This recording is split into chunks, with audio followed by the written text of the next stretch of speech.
This week on Gymwright Live, we're going to teach you our tried and true system to get you ahead of that dreaded end-of-year dip where membership holds and cancellations seem to flow in like the salmon of Capistrano, and instead keep member engagement and retention up and buzzing right into the new year.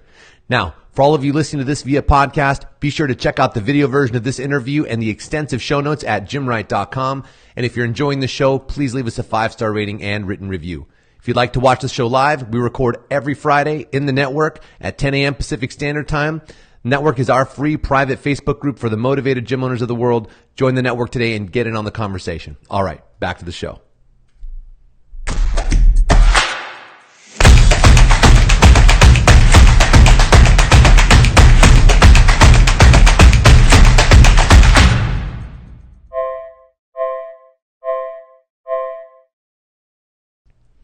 Hello and welcome to this week's episode of Gymwright Live. I am your host, Marcus Gursey, and this week we're going to be teaching you guys a system to help you increase member engagement during the tougher times throughout the year. Now, as we're recording this, it's currently October, so we're heading into the holiday season, but what we're going to teach you applies any time of year. So what is the problem we're addressing? It is that back to school into the holiday season lull, where we tend to see members start to get distracted. People start putting their memberships on hold. They start coming in less frequently. People start canceling because life starts getting busy between back to school and people with kids and dealing with all that chaos, and people dealing with holidays and holiday parties and prep and costs and all that.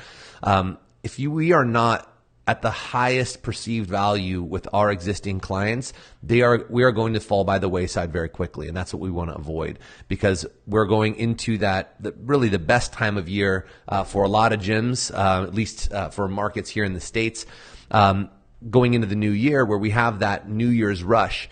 And we'd like to go into that rush with some momentum rather than going into that barely just surviving, if you will. So the system we're going to talk about today is our perceived value builder. Now, this is something that we actually build with you when you go through the Foundations program. I'm just going to give you guys a little snippet here and kind of explain some of the principles so that you can take it and apply it yourself. But if you go through the Foundations program, we will actually build out an entire year plan based on the different modes and seasons of the year and your business and your growth goals and all that. So there will be a little bit of context. I will try to fill in here as we go through this, but here we go. So let's start by talking about what perceived value even is. So perceived value is what your members or your clients would feel your service is worth. So a lot of gym owners struggle with them saying, well, I know what it's worth. Why don't my members get it? It's because it doesn't matter what you think it's worth. It's our job as a service provider to make sure that the people who are purchasing our services are feeling the value and then some. That's not their responsibility in any way. You as a service provider are responsible for doing that. But anyway, nonetheless, it's what they feel it's worth, right? So using perceived value to our advantage is actually pretty simple. Our goal is to make sure that the perceived value for our clients is higher than what they're paying. If it's higher than what they're paying for our service, then it's an overwhelming experience because they think, man, I'm getting a lot for my money. This is priceless, and so on. So the perceived value builder system is something that we've developed over the last 10 years in learning how different communities and different parts of our communities of members value beyond that core service what we do. So when I say beyond the core service, it's important to understand that this is not in replacement of running a great gym that's clean with a staff that cares and is respectful of your members, and classes running on time with good programming and people not getting hurt, clean bathrooms. That is the baseline of you running a good gym. You don't get bonus points for doing those things. That's all good job for running a gym kind of stuff, right? So what we're going to talk about here is what can we do on top of that to create raving fans? And in a season like the holidays where we start to see people fall off and they start to get distracted and whatnot, this is how we can keep those people engaged. And I'll actually walk you guys through a mock cycle for what you can do now to help circumvent some of those issues before they really start getting traction.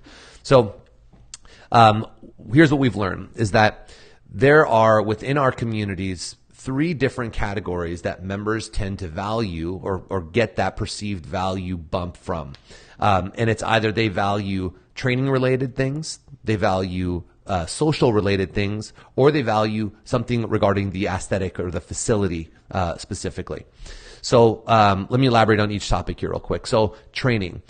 These are the people who are asking for more workshops and specialty programs and asking for more coaching and everything related to training. That's what they're looking for. That's where we can deliver and knock their socks off.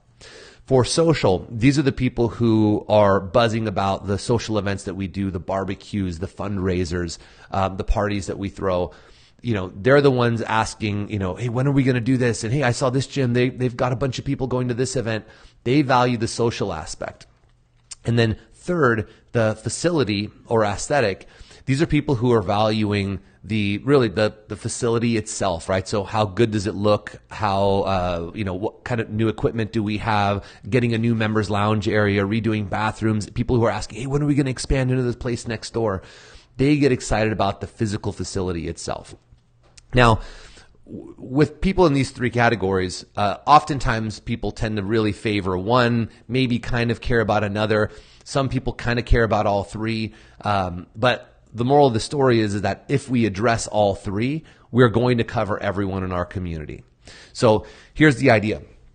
So we take a quarter, so a 3-month period, and we're simply going to assign one of these categories for each of the 3 months. So let's just say month 1 is training, month 2 is going to be facility, and month 3 is going to be social. And that'll be the example that I use for this holiday cycle here for quarter 4, 2018. Now, let's say, before I get into the example here, actually, let's talk about one more thing, which is the promotion piece, because this is where how we promote it is often where a lot of people drop the ball. Because I'll hear people say, you know what, I do events all the time. Well, for one, you may be doing too many. We don't want to do too much, less but better, right? So instead of doing a whole bunch of little kind of half-assed events or really casual events, do one heavy hitter event per category per month and knock it out of the park. And that requires doing proper promotion. And proper promotion, we approach from 3 different stages. So we have pre-promotion, so that's everything that happens before the event, hyping it up. We have intra-event promotion, which is all the promotion that's happening while the event is actually going down. And then we have post-event promotion, which is everything that happens after the event.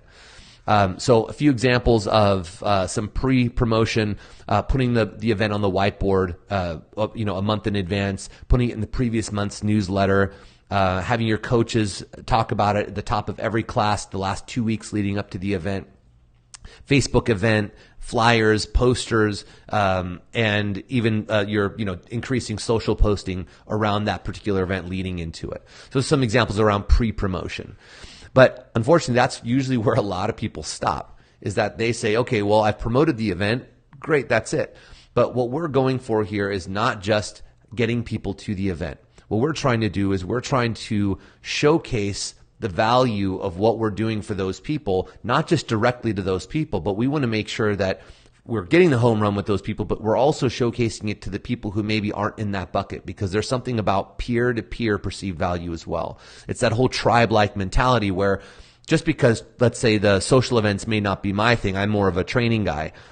My buddies and my peers who I work out with, who've become my friends and I see every day at my 5:30 class, they may care about the other aspect, right? So they may go to the event that I don't go to. They come back, they're buzzing about it. This is the best gym ever. I love this. That was the greatest event. And even though I didn't go, I'm still happy that they're happy. And it also confirms to me that my peers who I respect also think this place is the right place to be, which makes me feel, okay, good. I am in the right place. I'm on the right bus, if you will. And so I'm getting that secondhand perceived value. And that's really important. Which leads me to the intra-event promotion, because this is how we're going to do that. So intra-event simply means that we're going to be promoting or capturing promotional material while the event is happening. So this is very easy to do. Simply have someone there whose job it is to document the event. So someone who's going to be doing photo and video. Now, just saying, hey, would you mind capturing some photos while we do our event? Although that may be okay, that's really not what I'm talking about. What I'm talking about is actually having someone there with a plan so that they are going to capture all of the key moments that you anticipate having. So I'll give you an example. Let's say we're going to be doing a Christmas party. Now for my Christmas party, everyone's going to be getting there at 7 o'clock. And then I'm going to do this big kind of like welcome announcement. And we're going to have the raffle, and then there's going to be some games and so on. So what you would do is you would prep your photographer and say, okay, great, here's the agenda. Everyone gets here at this time, and then we're going to be doing the welcome. So when I do the welcome, try to get some shots of the audience, try to get some shots of me. And then when we do the games and the contests, we're going to have people running around. There's going to be some really silly things happening. So make sure you capture an action shot of everybody there. So you're going to have to kind of rush around and get the stations. Make sure you're getting landscape, not vertical. And really prepare them to give you exactly what you need to document this event, and basically have a package afterwards of something showing that how awesome your event was. Also, you want to prep them and say, hey, I want to do one Facebook Live or one Instagram Live during the event. This or this may be good times during the event to do that. So really prep them with everything they need to document the event properly. So now post-promotion. This is where most people completely drop the ball, because they really think, okay, event is done. We had a good time. We're good. But this is actually where we really drive it home for that secondhand perceived value. Not to mention, we have the ability to actually extend the event for the people who did attend it. So within 24 hours of the event happening, post all of your favorite pictures from that event to your social feeds. So what we want to do is put together, let's say, the Christmas party gallery, and we're going to take our top, 15 to 25 pictures, load them in there, and you're going to sit down and actually make personal, first of all, the picture with a caption, plus you're going to actually comment on them as you as the person, and say something thoughtful about each one, tagging the people obviously in each one of the pictures. So anyone who's in any of the pictures is going to get tagged, and it can say something funny or get something to get a conversation going. Now, important, let your coaches and your staff know ahead of time that this is what you're planning on doing, and tell them, hey, when you see that go through tomorrow at 10 o'clock, please try to like and comment on the individual pictures for me as well. So that way, all of a sudden, there's a flurry of activity immediately after the event the following morning, where people are getting tagged, there's comments happening, and what it does is for those people who were there, it makes them feel like they're kind of still at the event, which continues that glow, that wow that happened at the event, and actually makes it overall a more impactful event. And then getting all the comments and activity, obviously this is going to do a lot for your social stream. So do this to your public page, not in your private group per se. You could do a mention in your private group linking out to your public page gallery. But that's what we want to do within the 24 hours. This is going to create some pretty good FOMO for the people who weren't there. And because you made it look, even if there was only 10 people at your event, it made it look like they had the best time ever, because there was really good documentation for the event. And then make sure that you put it into your next month's newsletter showing, hey, thanks everyone who came to last month's Christmas party. We had a great time. Congrats again to Scott for winning the handstand contest and winning our awesome prize pack. And by the way, if you didn't see the video of this and this happening, make sure you check it out here. Here's a link to the gallery. And entice people to go back and check that out, because not everyone is on Facebook. Not everyone's going to know about the gallery. Maybe they missed it. They were busy that day. But we want to create awareness around that event and how awesome it was, so that we really encompass the full value of what we can get out of each event that we do. So pre-promotion, intra-event, post-promotion. All right, so back to the perceived value. So now that we have the promotion mechanisms there, we're going to now build out a mock cycle. So for this example here, let's use October, November, December, quarter 4 of the year as what we're going to build out here. So first category I'm going to do is going to be training. So what I would encourage you doing this time of year is doing some sort of workshop that addresses something that's going to appeal to your majority, something that appeals to most of the members in your gym. Make it something fun. It could be something like a pull-up clinic or a gymnastics clinic, or maybe double under, something to that effect, something that's going to appeal and be really popular, and you're going to promote obviously the crap out of it using the system I showed you. But we're going to do that so that we can get a bunch of people into this event and get them excited about it. But also, I would parlay that then into some form of 6 or 8 week specialty cycle that you offer as an upsell. Make it something nominal. It doesn't have to be super expensive. It could be, $50 to $100 for a 2-month custom program around pull-up progressions or a gymnastics progression or whatever it is that you addressed, which the reason for that isn't so much necessarily about the revenue generation. It's about giving them something to focus on as they go through that busier season, and that's going to make them continue to stay on top of their training rather than getting distracted. Plus, we just put on a great event that obviously they're going to have had a great time at, and it's a really easy way for you to sell into that specialty cycle. So put on let's say your gymnastics clinic, promote. While people are there, you write everyone's name on the board and their goal for whatever we're working on in that clinic. And then at the end, you can say, hey guys, thanks so much for coming. By the way, we're about to start a special gymnastics cycle. It's going to run for 8 weeks. It's an add-on of $100, one-time buy. That buys you, custom programming for the 8 weeks. Plus we're going to do, some gymnastics sessions on Saturday mornings for those 8 weeks. Keep it light, keep it easy, keep it fun, but give them something to participate in, as they get into that busy season now into November, December. The second event, which I would put in November, would be some sort of facility enhancement. A good one to do towards the end of the year is a retail revamp. So this is where you take a look at your retail area and kind of doll it up and reset it and move some things around, maybe do some fresh signage, put up some new hooks and deals and some signs to make it look really nice. Because we're going to be, first of all, you can be prepping for a holiday sale. So if you have, let's say, some old apparel, some product that you want to move out or clear out, and you do some sort of like a holiday sale. Obviously, we want it to look nice and get people's attention right before we do that. But it's also a good thing to have ready for your New Year's rush. We've got people coming in. We want the thing to look awesome because obviously we're not just trying to sell memberships. We hopefully want to sell the product that we've got as well. So I would do that one in November. And the way that we can promote that, if you're wondering like, well, how the heck do I make a big deal of it?